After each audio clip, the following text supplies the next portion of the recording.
Hello, welcome back to Uncle Matt's Cookery Lessons. I'm going to make some soft baps. The purpose of me trying this is an experimental recipe. I've never used it before. I'm taking it from my lovely bread book by Linda Collister and Anthony Blake. I've used that book for years, but I've never tried this recipe, and I want to try it to eat more healthy bread. So the only change I'm making to this recipe is I'm splitting what was just all bread flour 50-50 with some granary flour. Come a bit closer and I'll run you through the ingredients. Alright, so the ingredients. There's some sugar, dried yeast, salt. There's a little extra milk there for brushing afterwards. There's a mixture of warm milk and water, lard. I use some extra flour for dredging, and that's a combination of granary flour and strong white bread flour. And that is my bread book. It's lovely. I do recommend you get one.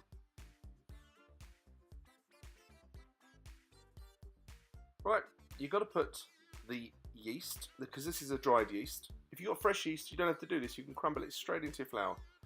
But a dried yeast needs to rehydrate, so that goes into the milk and water. And then in a minute, I'm going to realise, hang on a minute, what are you doing? You need to put the sugar in as well. There you go. He's a bit slow, this kid. Anyway, in goes the sugar. Leave that to rehydrate. Now, this is a little bit different, this bread recipe. So the salt has gone into the flour. For this one, it starts off a little bit like a pastry. I need to crumb this lard into it. So this is with your thumbs and forefingers. I'm going to rub this. It's very boring to watch, so we'll just we'll assume I've done a nice job. There we go. Speed it up a little bit for you.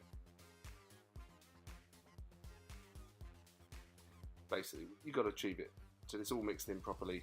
It's slightly sandy in texture. There's lovely. Very happy with that. So what we need to do now is get the liquid in.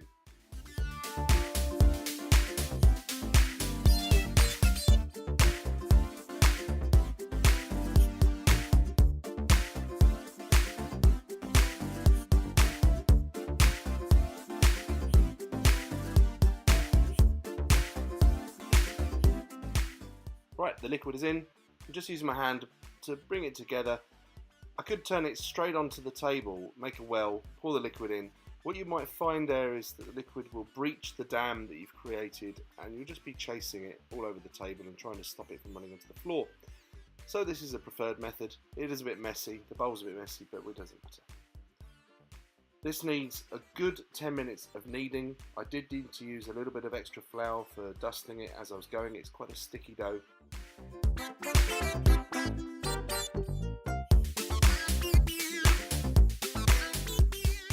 A minute or so later, the dough's come together. I'm going to have to keep working on this for a good 10 minutes, which you can enjoy. You will notice an elephant in the room, or not an elephant, a tripod. I apologise for that. Still new at this, I'm learning. Getting better as we go, hopefully. Anyway, I'll leave you now to enjoy speeded up 10 minutes of thorough, vigorous kneading.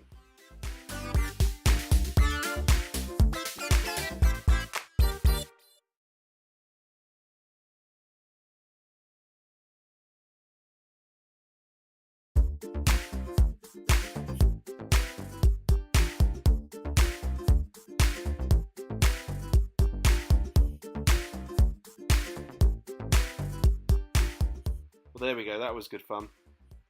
What you'll notice me do here, a little trick, when I finish the dough, I just like to press it with a couple of fingers just to see how bouncy it is, the dough. The more you have kneaded it, the more elastic it will be and more responsive to the pressure, which is what I'm after. And I'm just going to show you that last bit again from a different angle. It's that exciting.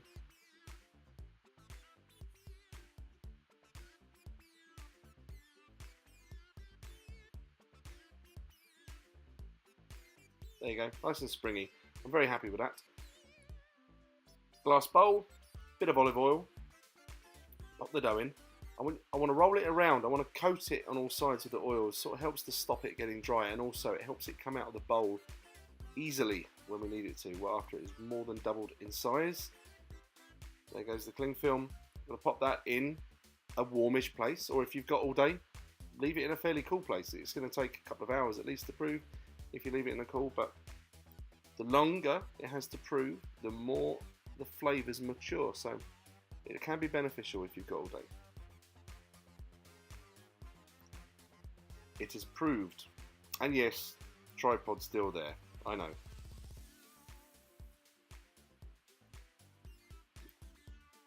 Right then, got to turn it out now.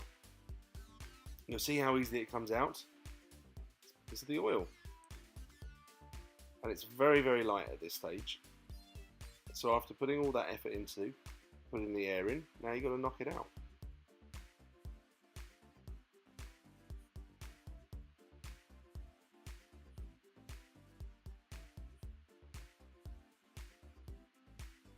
What I want to do, I want to divide this into 6 evenly sized pieces. And in my head there, I'm just trying to work out what's my best way. Do I start with a round bit or do I roll it into a long sausage? I opted for a round bit. So divide that. You can use a knife if you haven't got a bread separator like that, that's fine. And then I'm thinking, right, what I've got to do now is now make each half into a sausage, and I can measure it up and get 3 even pieces out of each. At the end of the day, I did quite well.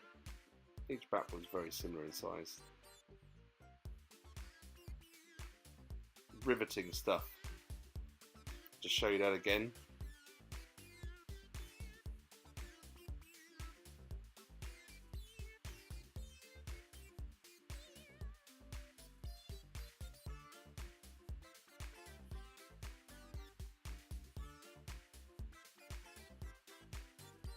I'll just score it first of all, so I can have a look. Yeah, I'm happy with that. Right, all the way through. Beautiful.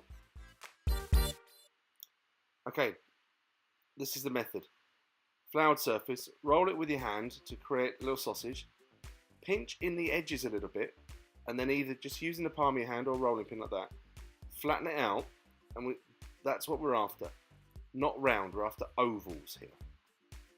If you want to make round ones, carry on, but the book says make them oval, so that's what we did. I'm going to demonstrate that another couple of times. I'll shut up and let you enjoy the master at work.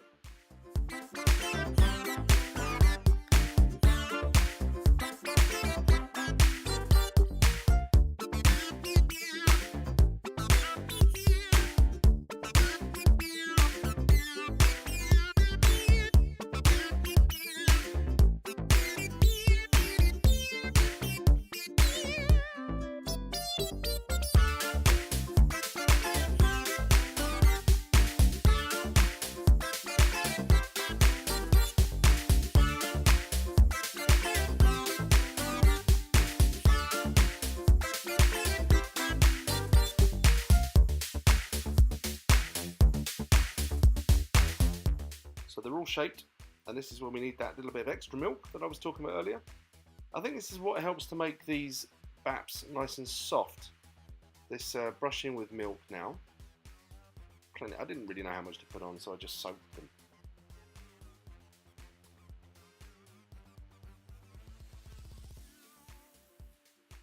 Now a little extra flour.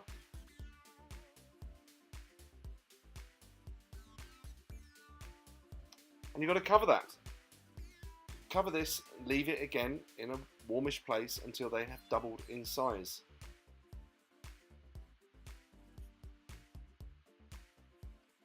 What you see me doing here with the cling film is if I think one piece of cling film isn't quite wide enough, just tear one piece off and then overlap another bit like that, so you've created a much larger area. Simple as that. If you're laying this directly on top of bread that hasn't sort of got a bit of flour on it, or you're worried it might stick to it, you can lightly oil the cling film. But when you put it over the bread, drape it. You don't tuck the edges in. If the bread, when the bread rises and proves, if the cling film is tight on it, your bread won't rise up, it's just going to spread out on your tray. And that's not what you want. Here they are. This was about 45 minutes later, doubled in size. They're going to go in the oven in a minute. First of all, another egg wash, I apologise, another milk wash, and another dredging of flour. The oven is preheated to 220 degrees. They have had 20 minutes. I was very happy with them.